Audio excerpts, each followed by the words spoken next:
આપણી સંકલ્પ ન્યૂઝ ચેનલને સબસ્ક્રાઇબ અને લાઇક કરો, બેલ આઇકન દબાવો જેથી આવનાર ન્યૂઝ અપડેટ્સની નોટિફિકેશન આપના મોબાઈલ પર સૌથી પહેલા પહોંચે. Like, subscribe and share the video. નમસ્કાર દર્શક મિત્રો, હું છું પૂજા ટંડેલ. સંકલ્પ ન્યૂઝમાં આપનું સ્વાગત છે. સમાચારની શરૂઆત કરતા પહેલા એક નજર આજના મુખ્ય સમાચાર પર. વલસાડ રેલવે સ્ટેશન ઉપર લોકસભાની ચૂંટણીના પરિણામને લઈ સરપ્રાઇઝ ચેકિંગ હાથ ધરાયું. રેલવે સ્ટેશનના સ્ટોલ, પાર્કિંગ એરિયા સાથે ટ્રેનોમાં પણ ચેકિંગ કરાઈ. વલસાડ રેલવે સ્ટેશન ખાતે આજ રોજ રેલવે એસપીની સૂચનાથી સરપ્રાઇઝ ચેકિંગ હાથ ધરવામાં આવ્યું હતું, જેમાં અલગ અલગ એજન્સી જોડાઈ હતી. રેલવે પોલીસ, સ્થાનિક પોલીસ અને એસઓજી અને અન્ય સંસ્થાઓ દ્વારા લોકસભાની ચૂંટણીના પરિણામને લઈ કોઈપણ પ્રકારની અનિચ્છનીય બનાવ ન બને તે હેતુસર વલસાડ રેલવે સ્ટેશન ખાતે આકસ્મિક ચેકિંગ હાથ ધરવામાં આવ્યું હતું, જેમાં રેલવે સ્ટેશનના સ્ટોલ, પાર્કિંગ એરિયા સાથે રેલવે સ્ટેશનના વિસ્તારમાં આવેલ તમામ જગ્યાઓ પર ચેકિંગ હાથ ધરાયું હતું. સાથે ટ્રેનોમાં પણ ચેકિંગ હાથ ધરવામાં આવ્યું હતું. તમામ ચેકિંગ દરમિયાન કોઈપણ શંકાસ્પદ વસ્તુઓ મળી આવી ન હતી. લોકસભાની ચૂંટણીના પરિણામને માત્ર ગણતરીના દિવસો બાકી હોય, જેને લઈ રેલવે તંત્ર એલર્ટ બન્યું છે.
મહેરબાન પશ્ચિમ રેલવે વડોદરાના એસપી સાહેબ શ્રી સરોજ કુમારી સાહેબની સૂચનાથી લોકસભા ચૂંટણી અનુસંધાને કોઈ અનિચ્છનીય બનાવ ન બને તે માટે SOG, PRT team, BDDS team અને સ્થાનિક પોલીસના સહયોગથી સરપ્રાઇઝ ચેકિંગ રાખવામાં આવેલ છે.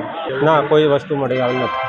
અહીંયા વેઇટિંગ રૂમ, પાર્સલ ઓફિસ અને પ્લેટફોર્મ, આવતી જતી ટ્રેનોનું ચેકિંગ કરવામાં આવે છે. ઉમરગામમાં પ્લાસ્ટિકના ફૂલ બનાવતી ઇન્ટ્રીઓસ એન્ડ મોર કંપનીમાં આગ લાગતા કામદારોમાં દોડધામ.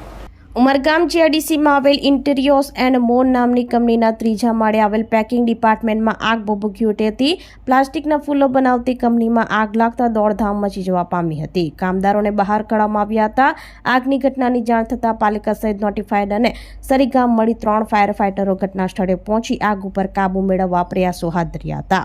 ઉમરગામ પોલીસ અધિકારી પણ કાફલા સાથે દોડી આવ્યા હતા. કંપનીમાં ચારેકોર વેસ્ટ મટીરિયલ જોખમી હોવા છતાં કંપનીની બેદરકારી જોવા મળી હોવાનું જાણવા મળ્યું હતું. ભારે જહેમતે ફાયર જવાનોએ આગ ઉપર કાબુ મેળવ્યો હતો.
ઉમરગામની યુવતી ઘરેથી કોઈને કંઈ પણ કહ્યા વિના ઘરેથી નીકળી જતા પરિવાર ચિંતામાં. ઉમરગામ તાલુકાના માંડા નાનકાપાડા ખાતે રહેતી 20 વર્ષીય વૈશાલીબેન લીમજીભાઈ મેઢા તારીખ 28 મે 2024ના રોજ સવારે 10:30 વાગ્યા દરમિયાન પોતાના ઘરેથી કોઈને પણ જાણ કર્યા વિના કસે જતા રહ્યા હતા. તેમની આસપાસના વિસ્તારમાં તપાસ કરવા છતાંય કોઈ ભાળ મળી ન હતી. તેઓ આજ દિન સુધી ઘરે પરત ન ફરતા પરિવારે ભિલાડ પોલીસ મથકે ફરિયાદ નોંધાવી હતી. આ યુવતીની ભાળ મળે તો ભિલાડ પોલીસ સ્ટેશને સંપર્ક કરવા જણાવ્યું હતું.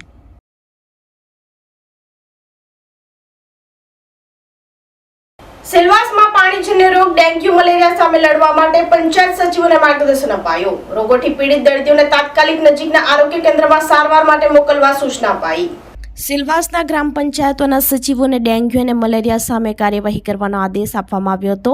VBCHના ડોક્ટર વિક્રમ ખાને પંચાયતના સચિવોને ડેન્ગ્યુ, મલેરિયા, ચિકનગુનિયા વગેરે જેવા પાણીજન્ય રોગોની ઉત્પત્તિ અને નિવારણના ઉપાયો વિશે વિગતવાર સમજાવ્યું, જે વરસાદની ઋતુમાં વિકસે છે. પંચાયત સચિવોને પાણીજન્ય રોગોના લક્ષણો ઓળખવા અને તેનું વર્ણન કરવા અને રોગોથી પીડિત દર્દીઓને તાત્કાલિક નજીકના આરોગ્ય કેન્દ્રમાં સારવાર માટે મોકલવા સૂચના આપવામાં આવી હતી. સચિવો બપોરનું ભોજન પણ દિવસભર ચાલનારા તાલીમ સત્રના સ્થળે રાખવામાં આવ્યું હતું. સામરવણી હોલમાં યોજાયેલ તાલીમમાં મસાડ, કિલવણી, દપાડા, આંબોલી, દાદરા, નરોલી વગેરે પંચાયતના સચિવો ઉપસ્થિત રહ્યા હતા. 31મી મેના રોજ ખાનવેલ પંચાયત ઘરમાં આરોગ્ય વિભાગ બાકીની પંચાયતના સચિવોને ડેન્ગ્યુ અને મલેરિયાને લગતા પાણીજન્ય રોગોના નિવારણ અંગે તાલીમ આપશે. अपने अंडे देने के लिए हमेशा पानी की जरूरत है,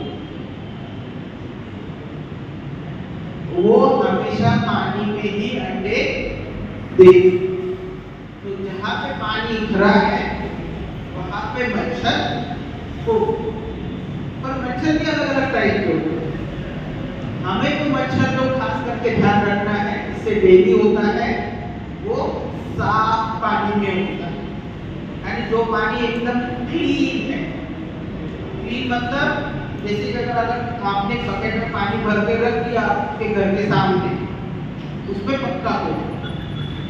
लेकिन एक रोड पे गड्ढा पड़ा हुआ है, उसमें पानी भर गया, उसमें एक डेंगू का मच्छर कभी भी अंडे नहीं देगा, क्योंकि उसके अंडे हमेशा साफ ही पानी में, गंदे पानी में दूसरे मच्छर अंडे देते हैं.